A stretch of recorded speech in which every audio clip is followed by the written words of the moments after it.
കൊച്ചുത്രേസ്യായുടെ ജനനം.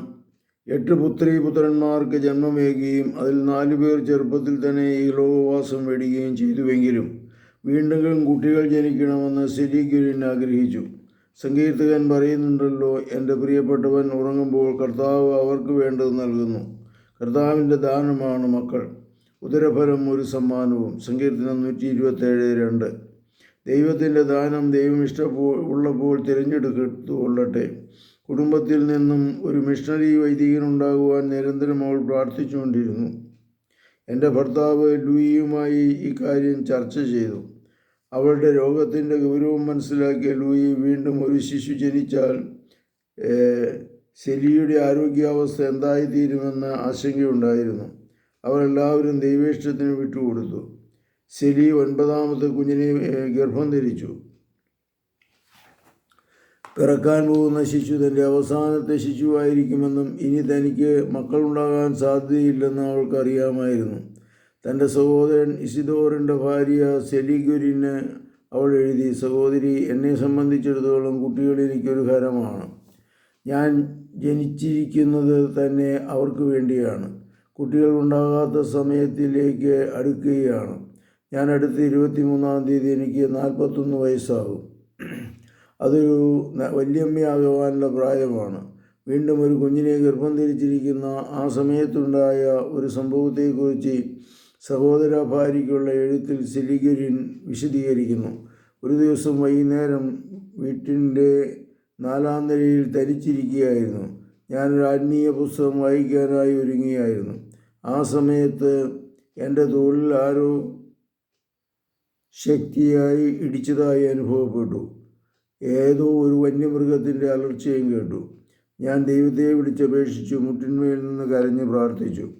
പെട്ടെന്നെല്ലാം ശാന്തമായി. പിശാച് നേരിട്ട് എന്നെ ആക്രമിച്ചതാണെന്ന് അവൾക്ക് ബോധ്യമുണ്ടായിരുന്നു. കഷ്ടപ്പാടുകളും സഹനങ്ങളും പരീക്ഷണങ്ങളും പൈശാചി ആക്രമണങ്ങളും ഉണ്ടാകുന്നതിനനുസരിച്ച് ദൈവാശ്രയവും പ്രാർത്ഥനയും അവളിൽ വർദ്ധിച്ചിരുന്നു.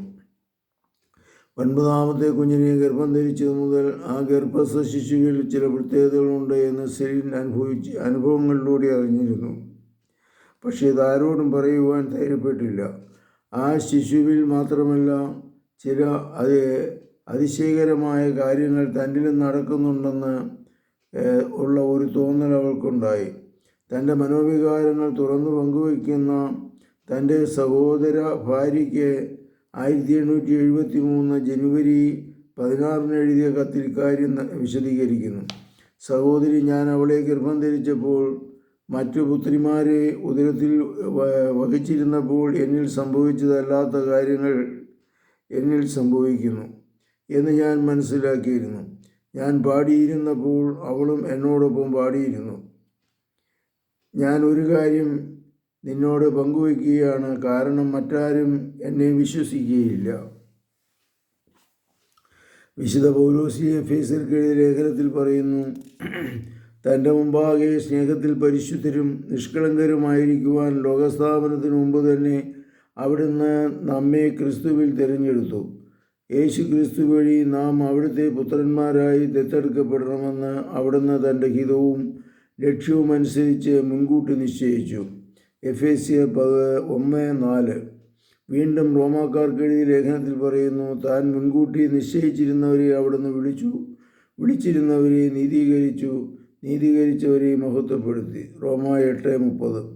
സെലിയുടെ ഇളയ പുത്രിയെ സംബന്ധിച്ച് ഈ പ്രവചനം അവളുടെ ജീവിതത്തിൽ പൂർത്തിയാക്കപ്പെട്ടതായി ചരിത്രം സാക്ഷ്യം നൽകുന്നു. പരിശുദ്ധ പരമദിവ്യകാരുണ്യത്തിന് നേരവും ആരാധനയും സ്തുതിയും പുകഴ്ചയും ഉണ്ടായിരിക്കട്ടെ. ഈശോ മിശിഹായ്ക്കും സ്തുതിയായിരിക്കട്ടെ.